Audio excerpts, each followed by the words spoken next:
Greetings. Bit of an impromptu video, and what a fantastic start to the year. A few things I've been thinking about, which is pretty much sync thoughts with what Niven Channel is showing in his most recent video.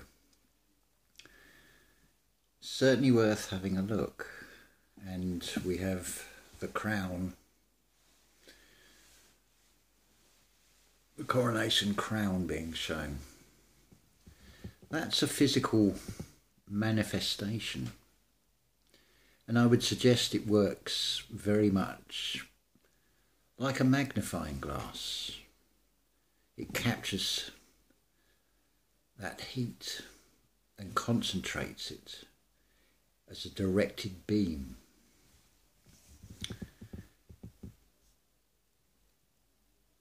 I'd like to take you on a little cosmic journey now. We'll start with the yin and yang symbol. Now, first thing you'll notice with that, it's a circle with two S's. What you see in that symbol depends on whether you're seeing just with the physical eyes or if you're seeing with a mind's eye what is there right in front of you. It's a circle. It's a balance between black and white. What does not show is that fine line between the black and the white, which is hidden by the black. What is also shown in that, you can see it as the sun and the moon. Within each half, you have its opposite, very small.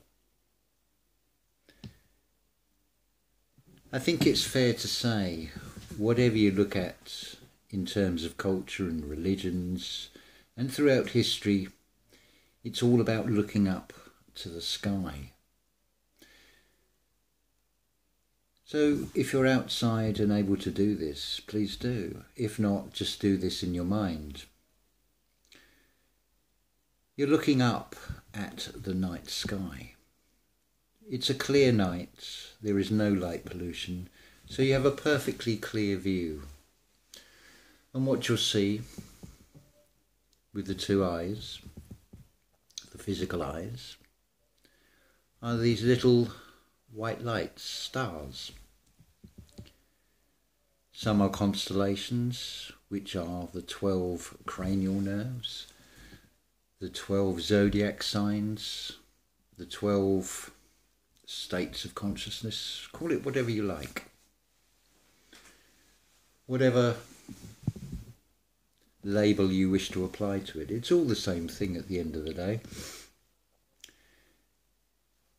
Now imagine, if you will, between those stars is the black. Just like on the yang, there's an awful amount of black and just a little bit of a circle of white. And pretty much on the same ratio when you look up at that night sky. You have those stars, but you have enormous amounts of darkness that gives those lights form that you can perceive. Now I need you to look with the mind's eye and use your imagination now. And between each of those stars, I want you to picture in your mind drawing a straight line. Maybe to help with this, on that black of that night sky, draw those lines in green between those stars, just straight lines, randomly, whatever you wish. And just keep doing lines between all these stars. Eventually, it will form a pattern, a web, you could say, a cosmic web. Some of you may feel that you are separate from everything, but you are not. You have a sensible reality of five senses. But then you have also a supersensible, that heart brain, that soul memory that knows it's more than, you are more than that. You are as much a part of the cosmos as everything else. So this web that you have created in your mind, we turn now to the Gospel of John 21:6, I think is the verse, where Christ appears and says, cast your nets on the other side. Your web is your net that you have created. This material realm, which looks at everything from the materialist point of view of science as the physical, to something that cannot be measured.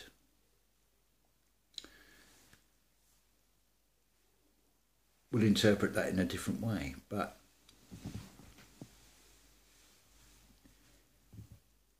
getting back to my train of thought with this, cast your nets on the other side.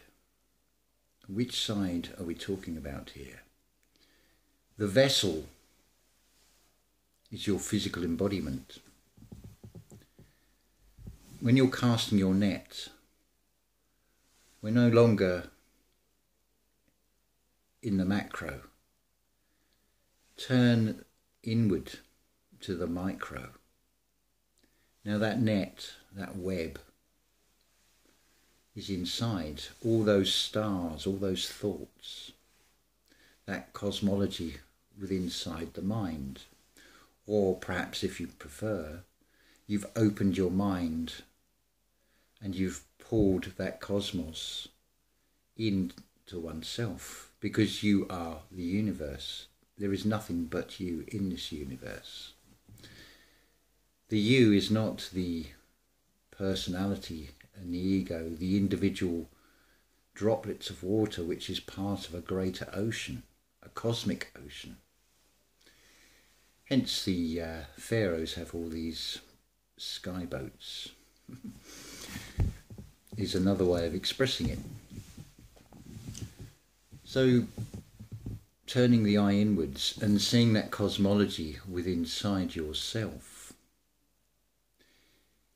You've also got that yin and yang, that balance, but you're casting your net from the outside to the inside, but you are also, because it's 4 cardinal points, 4 points of orientation, of which you are at the centre. So as well as going from outside to inside, we're going from conscious to subconscious. That part of the mind that has no boundaries, that is expanding from everything it absorbs and takes in, that the conscious mind is not even aware of. It interacts with the physical manifestation called the brain, which is the central processing unit for the physical body, that keeps everything in balance when you breathe in and when you breathe out. Is no different from the contrast in the yin and the yang. The light of the stars and the nothing between the stars is still something. Stop for a coffee for a minute.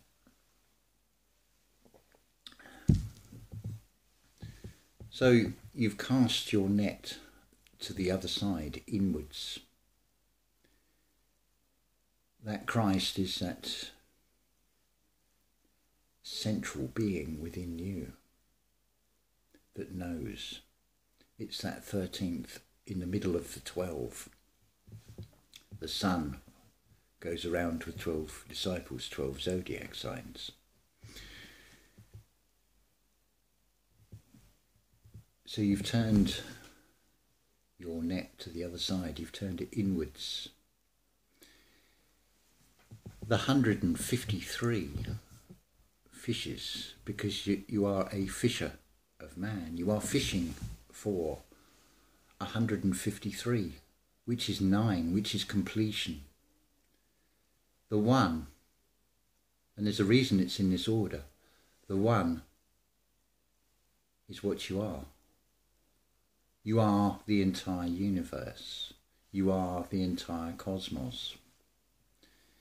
But you operate in a physical realm of 5 senses. And you operate from this heavenly, higher trinity of the conscious and the subconscious and the third eye, the capping stone.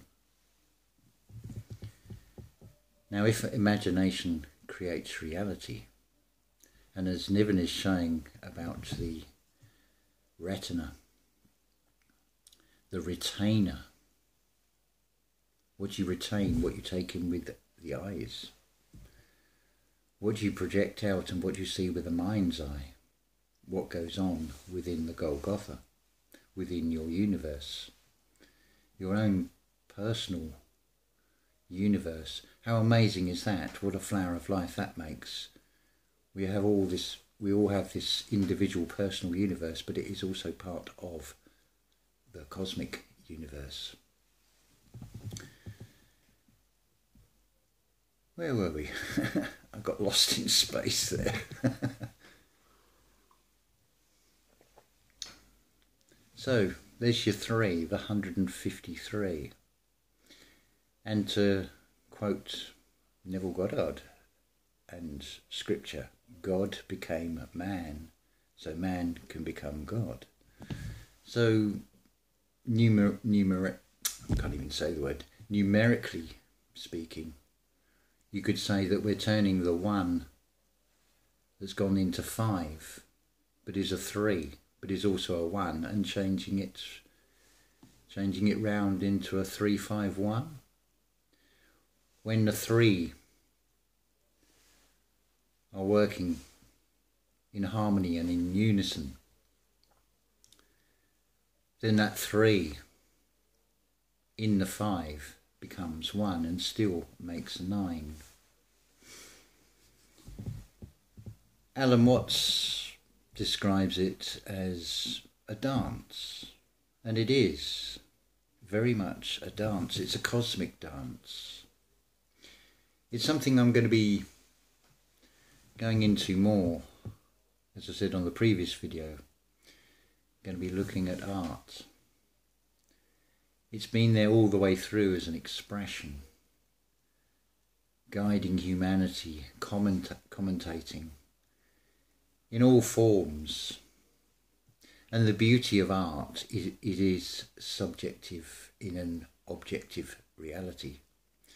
So whilst one genre of art,